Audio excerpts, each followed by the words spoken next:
Hello, in this video I'm gonna show you how to record screen on an iPhone.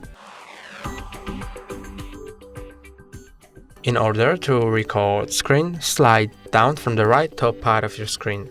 Then see if you have the screen record icon, which is a big dot within a circle.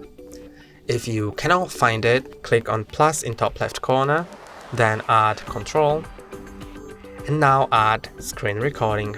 This is the icon for it. Now you can just click on it, and in 3 seconds it's gonna start recording. Now the recording has started. To stop it, either click on the icon again or click on the red background of the hour, or if you have a dynamic island, click on the dynamic island, then you will be able to click on pause.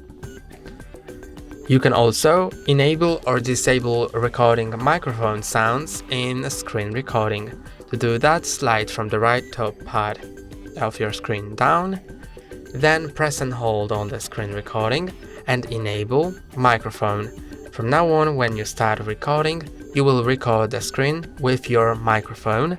And that's all for today. Don't forget to like and subscribe. See you next time.